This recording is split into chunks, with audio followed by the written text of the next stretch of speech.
அனைவருக்கும் வணக்கம். ஒரு லட்சியத்தை மேற்கொள்ளுங்கள், அதை அடைவதற்காக விடாமுயற்சியுடன் உழைத்து முன்னேறுங்கள் என்ற டாக்டர் அம்பேத்கர் அவர்களின் பொன் வரிகளை நினைவு கூர்ந்து இன்றைய வேலைவாய்ப்பு செய்தி பற்றி பார்ப்போம். இதைத்தான் எதிர்பார்த்தோம். 2457 இடைநிலை ஆசிரியர்களுக்கு பணி நியமன ஆணை என்று சென்னையில் வழங்கியிருக்காங்க.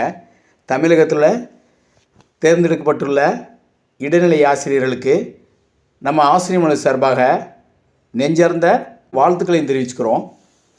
ஏன்னா இவர்களுடைய வெற்றிக்கு பின்னாடி கடினமான உழைப்பு, ஏகப்பட்ட அவமானங்கள், ஏச்சுக்கள், பேச்சுக்கள் அனைத்தையும் இன்று தவிடுபடியாக ஆக்கியிருக்காங்க. இவர்களுடைய வெற்றி மனதளவில் பார்த்திங்கன்னா மிகப்பெரிய சந்தோஷத்தை கொடுக்குது. நம்ம எல்லாருக்கும் ஒரு வகையான நம்பிக்கையை தருது. அதே மாதிரி ஒரு நூலிலையில் நிறைய பேர் வாய்ப்புகளை தவற விட்டிருந்தாலும் அவர்களுடைய முயற்சிக்கும் நம்ம ஆசிரியர் மன்ற சார்பாக வாழ்த்துக்களை தெரிவிச்சுக்கிறோம். வருங்காலங்களில் அடுத்தடுத்த போட்டித் தேர்வுகளை வெற்றி பெற்று நம்ம சப்ஸ்கிரைபர் அனைவரும் வேலைவாய்ப்பு கிடைக்கும்னு சொல்லி நம்ம இந்த நேரத்தில் தெரியப்படுத்திக்கிறோம். இந்த வீடியோக்களை பாருங்கள். இதை பார்க்கும்போது ஒவ்வொருத்தருக்கும் மிகவும் ஒரு உணர்ச்சிகரமாக இருக்குது. இதே போன்று நம்ம வாசகர் அனைவரும் இந்த மாதிரி வேலைவாய்ப்பை பெறணும். ஒவ்வொருத்தரும் பாருங்கள், பணி வாய்ப்பு பெற்ற உடனே அதை மகிழ்ச்சியை கொண்டாடும் விதமாக அனைத்து வித ஃபோட்டோக்கள் பிடிச்சி நண்பர்களுக்கும் குடும்பத்தார்களுக்கும் அந்த நிகழ்ச்சியை தெரிவிக்கும் போது எவ்வளவு சந்தோஷமான தருணமாக இருக்குது.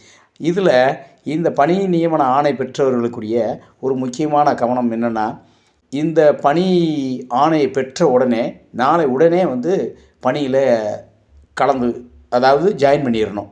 ஏன்னா பணி நியமனம் பெறுவதற்கு 7 நாட்கள் அவகாசம் கொடுத்துருப்பாங்க. நம்ம 7 நாட்கள் அவகாசம் இருக்குன்னு சொல்லி யாருமே அசால்ட்டாக இருக்க வேண்டாம். உடனடியாக பணியில் சேருங்க. அதில் சில பேர்களுக்கு மெடிக்கல் சர்டிஃபிகேட் கேட்பாங்க. அந்த மெடிக்கல் சர்டிஃபிகேட் நீங்கள் இப்போதைக்கு வாங்க முடியலைனாலும் நாளைக்கு நீங்கள் ஜாயின் பண்ணிவிட்டு நீங்கள் மெடிக்கல் சர்டிஃபிகேட்டை வாங்கி கொடுத்துக்கலாம். அதுக்கு டைம் கொடுப்பாங்க. ஏற்கனவே இன்றைக்கி பணி ஆணை பெறுவதற்காக உங்களுக்கு யார் அழைத்தாங்களோ அந்த மொபைல் நம்பர் உங்கள்கிட்ட இருக்கும். பெரும்பாலும் நீங்கள் பணி நியமனம் பெற்றக்கூடிய அந்த வட்டார கல்வி அலுவலர்கள் அவர்களுடைய ஃபோன் நம்பராக தான் இருக்கும். அநேகமாக அந்த நம்பருக்கே நீங்கள் ஃபோன் பண்ணி கேட்டுட்டு நாங்கள் ஜாயின் பண்ண வர்றோம், நாளைக்கு என்னென்ன தேவை சொல்லி கேட்டுக்கோங்க. கேட்டுக்கிட்டு போகிறது ரொம்ப நல்லது. அதே மாதிரி போகிறதுக்கு முன்னாடி அந்த கிராமமாக இருந்தால் அந்த கிராமத்துக்கு முன்னாடி நீங்கள் என்ன செய்யணும்னா வட்டார கல்வி அலுவலகத்துக்கு போகணும். பிஓ ஆஃபீஸ் எங்கே இருக்குதுன்னு கேட்டு அந்த ஊருக்கு போய் அந்த ஆஃபீஸுக்கு போய் இந்த ஆர்டர் அங்கே கொடுக்கும்போது நீங்கள் அனைத்து விதமான சிவிக்கு போகும்போது எந்தெந்த ஆவணங்கள் எடுத்துகிட்டு போனீங்களோ அத்தனை ஆவணங்களையும் நீங்கள் இந்த இதில் கொண்டு போகணும். கொண்டு போய் அவங்க வெரிஃபிகேஷன் பண்ணுவாங்க. பார்த்துக்கிட்டு உங்களுக்கு அந்த ஏற்கனவே கொடுத்துருக்க ஆணையை வாங்கி வச்சுக்கிட்டு அவங்க வட்டார கல்வி அலுவலர் சார்பாக அங்கே உள்ள தலைமை ஆசிரியருக்கு ஒரு ஆணை கொடுப்பாங்க. நீங்கள் அந்த ஆணையை கொடுத்து போய் ஸ்கூலில் போய் சேரலாம். அல்லது அவங்க கொடுக்கக்கூடிய இன்ஸ்ட்ரக்ஷன் என்னென்னு கேட்டுக்கிட்டு நீங்கள் அந்த ஸ்கூலில் போய் ஜாயின் பண்ணலாம். இதில் நீங்கள் நல்ல நேரம் இதெல்லாம் பார்க்க வேண்டிய கட்டாயம் இல்லை. நாளைக்கு வெள்ளிக்கிழமை ஆனால் அடுத்த சனி ஞாயிறு லீவ் ஆயிடுச்சு. அதனால் அந்த 2 நாள் கேப்பு நீங்கள் விட வேண்டாம். உடனடியாக ஜாயின் பண்ணிடுங்க. அதான் முக்கியமானது. அடுத்தது பார்த்திங்கன்னா இவர்களுக்குரிய சம்பளம். சில பேருக்கு சம்பளம் புதிதாக நம்ம பணி கிடைச்சோடனே தாம் தூம்னு செலவழிக்கிறதெல்லாம் வேண்டாம். ஏன்னா நமக்கு இடைநிலை ஆசிரியருக்கு இருக்கிறதுலே மிக மிக சம்பளம் குறைவு. 7வது பே கமிஷனில் 6வது பே கமிஷன்லேயே குறைச்சாங்க, 7வது பே கமிஷன்லேயே குறைச்சிட்டாங்க. சம்பளம் ரொம்ப குறைவு, 5200 பேசிக்கில் தான் இருக்குது. அதனால் நீங்கள் பெரும்பாலும் வேறு மாவட்டங்களில் தான் பணி வாய்ப்பு கிடைச்சிருக்கும். வெளி மாவட்டங்களில் அந்த மாவட்டங்களில் தங்கி வேலை பார்க்குற மாதிரி தான் இருக்கும்.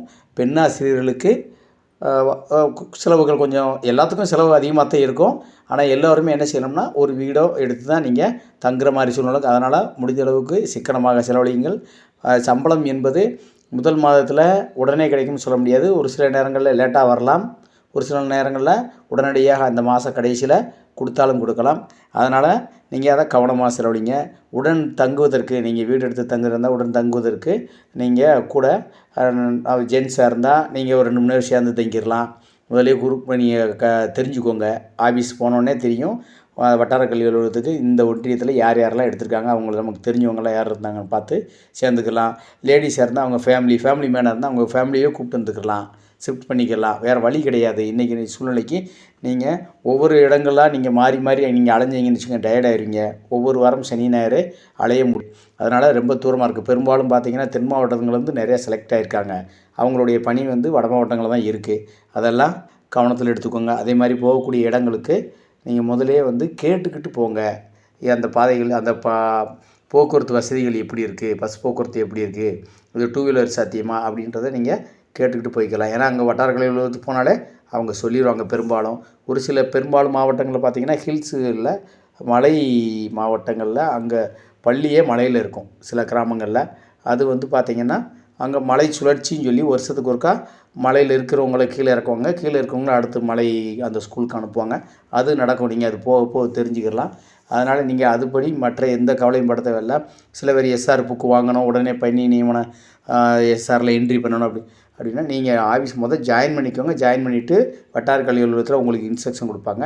அந்த இன்ஸ்ட்ரக்ஷனை ஃபாலோ பண்ணிவிட்டு நீங்கள் ஒவ்வொன்றா தயார் பண்ணிக்கலாம். அடுத்ததாக எக்காரணம் கொண்டும் நாளை வெள்ளிக்கிழமை ஜாயின் பண்ணிடுங்க டியூட்டியில். அதை மட்டும் தள்ளிப்படாதீங்க. சரி, இப்போ வாங்க நம்ம வேலைவாய்ப்பு சேர்ந்தானே வீடியோக்குள்ளே பார்ப்போம். அதற்கு முன்னதாக நீங்கள் இந்த ஆசிரியர் மொழி சேனலுக்கு புதியவராக இருந்தால் நம்ம சேனலை சப்ஸ்கிரைப் பண்ணிக்கோங்க. அரசு உதவி பெறும் பள்ளியில் ஆசிரியர்கள் தேவை.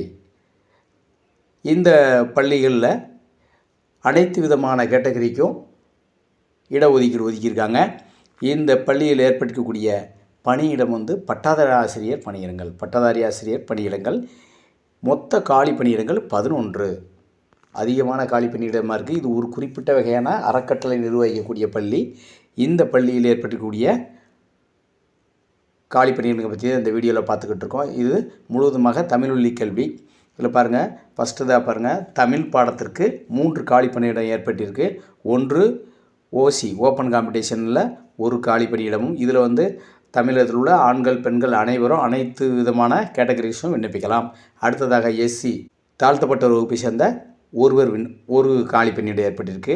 அடுத்தது பின்தங்கிய வகுப்பினருக்கான 1 காலி பணியிடம் ஏற்பட்டிருக்கு. மொத்தம் 3 காலி பணியிடங்கள் தமிழுக்கு ஏற்பட்டிருக்கு. அடுத்தது பாருங்கள், இவர்களுக்குரிய கல்வி தகுதி BA + B.Ed முடிச்சிருக்கணும். டெட் பேப்பர் 2ல் நீங்கள் பாஸ் பண்ணியிருக்கணும். இது பட்டதாரி ஆசிரியர்னால டெட் பேப்பர் 2ல் நீங்கள் பாஸ் பண்ணியிருக்கணும். அதே மாதிரி பார்த்தீங்கன்னா BA + B.Ed மட்டும் கிடையாது, B.Ed படிச்சிருந்தாலும் நீங்கள் விண்ணப்பிக்கலாம். B.Ed தமிழ் முடிச்சிருக்கவங்க ப்ளஸ் B.Ed முடிச்சிருந்து இதுக்கு நீங்கள் விண்ணப்பிக்கலாம்.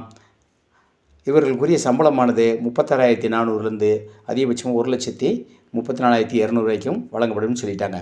அடுத்ததாக பாருங்கள், ஆங்கில படத்திற்குரிய மொத்த காலி பணியிடங்கள் 2. 1 பிசிக்கு 1 வேக்கண்டும், ஓசிக்கு 1 வேக்கண்ட் இருக்குன்னு சொல்லிட்டாங்க. இது ரெண்டுக்குமே நீங்கள் ஆண்கள் பெண்கள்னு சொல்லி அவங்க பிரித்து கொடுக்கல, காமனாக கொடுத்துருக்காங்க.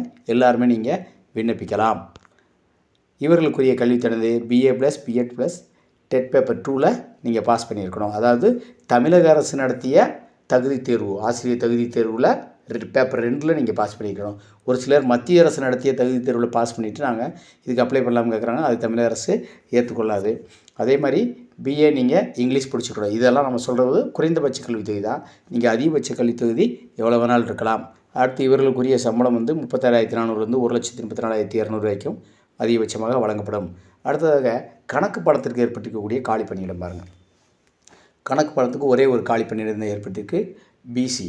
பிசியில் 1 காலி பணியிடம் ஏற்பட்டிருக்கு. பின்தங்கிய வகுப்பினர். இந்த பிசின்னு சொல்லும்போது அவங்க என்ன கொடுத்துருக்காங்கன்னா குறிப்பிட்டு சொல்லியிருக்காங்க, பிசிஎம் தவிர மற்றவங்களுக்கு இதுக்கு விண்ணப்பிக்க தகுதி இருக்குன்னு சொல்லியிருக்காங்க. பிசின்னு நம்ம இந்த வீடியோவில் மொத்தம் 11 காலி பணியிடங்களில் பிசி காலி பணியிடம் எது வருதோ அதுக்கு நீங்கள் யாரெல்லாம் விண்ணப்பிக்கலாம்னா பிசிஎம் அவர்கள் மட்டும் விண்ணப்பிக்க முடியாது. அவர்களை தவிர பிசி கேட்டகரிய மற்ற அனைவரும் இந்த பணியிடத்துக்கு விண்ணப்பிக்கலாம். அவங்களே நோட்டிஃபிகேஷன்லாம் கொடுத்துருக்காங்க. அடுத்து பாருங்கள், இவருடைய கல்வி தகுதி இளங்கலை பட்டம் பெற்றிருக்கணும், ப்ளஸ் B.Ed முடிச்சிருந்து தமிழக அரசு நடத்தக்கூடிய ஆசிரியர் தகுதி தேர்வு 2ல் நீங்கள் பாஸ் பண்ணியிருக்கணும். இளங்கலை பட்டம்னா கணக்கு பாடத்தில் நீங்கள் BSc மேக்ஸ் தான் முடிச்சிருக்கணும். அதில் குறைந்தபட்சம் இது. அதுக்கப்புறம் நீங்கள் MSc முடிச்சிருக்கலாம், இல்லை MPhil முடிச்சிருக்கலாம், PhD கூட பண்ணியிருக்கலாம். அது பிரச்சனை இல்லை. ஆனால் குறைந்தபட்ச கல்வி தகுதி இது தான். இவர்களுக்குரிய சம்பளம் நம்ம ஏற்கனவே பார்த்த மாதிரி எல்லா பட்டாதாரி ஆசிரியருக்குரிய அரசு வழங்கக்கூடிய சம்பளம் தான். இவர்களுடைய வயது வரம்பு, அனைத்து விதமான காலி பணியிடத்துக்கு வயது வரம்பும் அதே தான். TRP நாம்ஸ் வழங்கக்கூடிய வயது வரம்பு தான் இவர்களுக்கு எல்லா பணியிடத்திற்கும் பொருந்தும். அடுத்ததாக பாருங்கள், அறிவியல் பாடத்திற்கு ஏற்பட்டிருக்கக்கூடிய காலி பணியிடங்கள் மொத்தம் 3. 1 ஓசி, இதில் காலி பணியிடங்கள் 1. எஸ்சிக்கு ஒரு காலி பணியிடம், பிசிக்கு ஒரு காலி பணியிடம், மொத்தம் 3 காலி பணியிடங்கள் ஒதுக்கியிருக்காங்க இந்த அறிவியல் பாடத்துக்கு. அறிவியல் பாடம்னா சில பேருக்கு சந்தேகம் வரும், அறிவியலில் எந்தெந்த சப்ஜெக்ட் இருக்கலாம்? இயற்பியல், வேதியியல், உயிரியல். அதில் உயிரியலை 2ஆக பிரிச்சிருக்கோம், தாவரவியல், விலங்கியல். நீங்கள் எது முடிச்சிருந்தாலும் இதுக்கு நீங்கள் அப்ளை பண்ணிக்கலாம், எலிஜிபிள் தான். இது குறைந்தபட்ச கல்வி தகுதி, அதாவது பிஎஸ்சி யூஜி இளங்கலை பட்டம் வந்து குறைந்தனா. இதில் நீங்கள் அதிகபட்சமாக மாஸ்டர் டிகிரி முடிச்சிருக்கலாம், அதாவது பிஜி அல்லது எம்பில் அதுலேயும் முடிச்சிருக்கலாம், அதுலேயே பிஹெச்டி வேணால் முடிச்சிருக்கலாம், அது பிரச்சனை இல்லை. ஆனால் குறைந்தபட்ச கல்வி தொகுதி இது. அதே மாதிரி பார்த்தீங்கன்னா பிஎட் முடிச்சிருக்கணும், ப்ளஸ் டெட் பேப்பர் 2ல் பாஸ் பண்ணியிருக்கணும். பாஸ் பண்ணியிருந்தால் இந்த பணியிடத்திற்கு நீங்கள் விண்ணப்பிக்கலாம். இவர்களுக்குரிய சம்பளம் அதே தான், 36,400லேருந்து 1,34,200 வரைக்கும் வழங்கப்படும் சொல்லிட்டாங்க. அடுத்த பாருங்கள், சமூக அறிவியல் பாடம். இந்த சமூக அறிவியல் பாடத்துக்கு மொத்த காலி பணியிடங்கள் 2.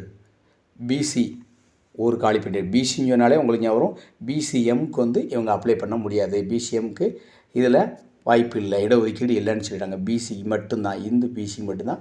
அதில் பிசியில் யாரெல்லாம் வருவாங்களோ அவங்கெல்லாம் இந்த பணியிடத்துக்கு விண்ணப்பிக்கலாம். அதே மாதிரி அவர்களுக்கு காலி பணியிடம் 1. அடுத்ததை பாருங்கள், எஸ்சி பட்டியல் வகுப்பினருக்கு ஒரு காலி பணியிடம் இருக்குது. இவர்கள் அனைவரும் விண்ணப்பிக்கலாம். அதே மாதிரி இவர்களுக்குரிய கல்வி தகுதியானது இளங்கலை பட்டமும் plus BEd plus TN TET paper 2ல் பாஸ் பண்ணியிருக்கணும். அதே மாதிரி இவர்களுக்குரிய இந்த சமூக அறிவியல் பாடம்னாலே ஒரு சிலர் சந்தேகம் வரும், வரலாறு, குடிமியல், புவியியல் 3ம் கலந்ததான். இந்த 3 பாடத்துலேயும் நீங்கள் எந்த பாடத்தில் இளங்கலை பட்டம் பெற்றிருந்து பிஎட் பெற்று டெட் பேப்பர் 2ல் பாஸ் பண்ணியிருந்தாலும் நீங்கள் விண்ணப்பிக்க தகுதி இருக்குது. ஒரு சிலர் என்ன செய்வாங்க, யூஜியில் நான் முடிச்சிருக்கேன் சார், பிஜியில் வேறு பேப்பர் முடிச்சிருக்கேன்னா இதுக்கு பிரச்சனை இல்லை. இவங்க தேவைப்படக்கூடியது வந்து யூஜி மட்டும்தான் கேட்டிருக்காங்க, பிஜியை பற்றி கேட்கல. பிஜியில் நீங்கள் என்ன வேணாலும் பாடம் படிச்சிருக்கலாம். அதாவது முதுகலை பட்டதாரி ஆசிரியர் பணி நியமனத்துக்கு தான் கிராஸ் மேஜர் இருக்கக்கூடாது, ஒரே மேஜராக இருக்கணும். ஆனால் இங்கே அப்படி இல்லை, நீங்கள் இளங்கலையில் என்ன படிச்சிருந்து பிஜியில் என்ன வேணாலும் படிச்சிருக்கலாம், அது பிரச்சனை கிடையாது. ஆனால் உங்களுக்கு தேவையானது இளங்கலை பட்டம் மட்டும்தான் எலிஜிபிள், அதுதான் கேட்டிருக்காங்க. அடுத்தது பாருங்கள், இந்த பணியிடத்துக்குரிய சம்பளமானது 36,400லேருந்து 1,34,200 வரைக்கும் வழங்கப்படும் சொல்லிட்டாங்க. அடுத்து முக்கியமான அறிவிப்பு ஒன்று கொடுத்துருக்காங்க பாருங்கள். அதாவது காலி இடங்கள் வந்து தமிழ் மொழி பிரிவின் கீழ் வருவதால் பட்டப்படிப்பில் தமிழ் படிக்காத எந்த நபரும் நியமனத்திற்கு தகுதியற்றவர். அதாவது இந்த இருக்கக்கூடிய அனைத்து பணியிடங்களுமே தமிழை அடிப்படையாக கொண்ட தமிழ் வழி கல்வி பயிலும் மாணவர்களுக்கு ஆசிரியர்கள் தேவை என்ற நோட்டிஃபிகேஷன் தான். அதனால் நீங்கள் தமிழ் வழி படிச்சிருந்தால் மட்டும்தான் இந்த காலி பணியிடங்களுக்கு விண்ணப்பிடும். தமிழ் வழினா நீங்கள் பிஎஸ்டிஎம் நீங்கள் நினைக்கக்கூடாது. 1 முதல் நீங்கள் 12th வரைக்கும் எது வேணாலும் படிச்சிருக்கலாம். அவங்க கொடுத்துருக்கிறது என்னென்னா பட்டப்படிப்பில் தமிழ் பாடம் கண்டிப்பாக இருந்திருக்கணும். நீங்கள் ஒரு சிலர் என்ன செய்வாங்கன்னா, இங்கிலீஷ் படிச்சிருந்தாலும் அதில் தமிழ் வேண்டி இருக்குன்றாங்க. மேக்ஸ் படிச்சிருந்தாலும் அதில் ஒரு பேப்பர் வந்து நீங்கள் தமிழ் பேப்பர் இருந்திருக்கணும், லாங்குவேஜ் பேப்பரு. ஒரு சிலர் வந்து லாங்குவேஜ் வேறு எடுத்திருப்பாங்க, இங்கிலீஷும் ஹிந்தியும் கூட இருந்திருக்கலாம். ஒரு சில காலேஜில், ஒரு சில காலேஜில் வேறு இருந்திருக்கலாம். அது இருக்கக்கூடாது, தமிழ் கண்டிப்பாக இருக்கணும்னு சொல்லியிருக்காங்க. அதனால் நீங்கள் தமிழ் பாடம் படிச்சிருந்தவங்க மட்டும்தான் இந்த பணியிடங்கள், மொத்த பணியிடங்கள் 11, இதுக்கு நீங்கள் விண்ணப்பிக்க முடியும். அடுத்து பணி அனுபவ சான்றிதழ் கண்டிப்பாக வேணுமா. எக்ஸ்பீரியன்ஸ் இருந்தால் இவங்க முன்னுரிமை தரதா சொல்லியிருக்காங்க. எக்ஸ்பீரியன்ஸு கண்டிப்பாக வேணும், இருந்தால் நீங்கள் அப்ளை பண்ணிக்கலாம். அடுத்ததாக பாருங்கள், அனைத்து விதமான கல்வி சான்றிதழ் நகல்களையும் நீங்கள் அது கூட இணைச்சிடணும். சுய விவரங்கள் மற்றும் புகைப்படம் அடங்கிய விண்ணப்பத்தை தயார் செஞ்சுக்கிட்டு அது கூட இதெல்லாமே நீங்கள் இணைச்சி அனுப்பிடணும் அப்படின்னு சொல்லிட்டாங்க. அதே மாதிரி இதை அனுப்புறது எப்போ, இதுக்குரிய லாஸ்ட் டேட்டு நான் வித்தின் 10 டேஸ்ன்னு சொல்லி கொடுத்துருக்காங்க நோட்டிஃபிகேஷனில். நம்ம நோட்டிஃபிகேஷன் வந்திருந்து 10 நாட்களுக்குள்ளே அனுப்பிடுறோம். 10 நாள் கால்குலேட் பண்ணிக்கோங்க. அதுக்கடுத்து பாருங்கள், இந்த விண்ணப்பங்களை எந்த முகவரிக்கு அனுப்புறது அப்படின்னா, honorary correspondent, Thiruvallur, Dharmamurthy Rao Bahadur, Kalavala Kunnan Chetty's charities office, number 116, Govindappa Naicker street, George Town, Chennai 1. இந்த முகவரிக்கு நீங்கள் அனுப்பிடணும். இதில் ஏதாவது உங்களுக்கு சந்தேகம் ஏற்பட்டால் 25360525 இந்த டிபோடி நம்பருக்கு, ஃபோன் நம்பருக்கு கால் பண்ணி கேட்டுக்கிட்டு நீங்கள் அப்ளை பண்ணிக்கலாம். ஏதாவது சந்தேகங்கள் இருப்பா. அது தவிர இந்த வீடியோக்குள்ளே ஏற்படக்கூடிய ஏதாவது சந்தேகங்கள் ஏற்பட்டால் கமெண்ட் பாக்ஸில் தெரிவிங்க. யாருக்கெல்லாம் இடைநிலை ஆசிரியர் பணி வாய்ப்பு கிடச்சிருந்தாலும் அவங்களுக்கும் மகிழ்ச்சியை பகிர்ந்துக்குருவோம். இந்த நம்ம கமெண்ட்டில் தெரிவிங்க. இந்த வீடியோ உங்களுக்கு பிடிச்சிருந்தால் லைக் பண்ணுங்கள், உங்கள் நண்பர்களுக்கும் ஷேர் பண்ணுங்கள். மறக்காமல் நம்ம அவசியம் சேனலை சப்ஸ்கிரைப் பண்ணுங்கள். நன்றி. வாழ்க வளமுடன்.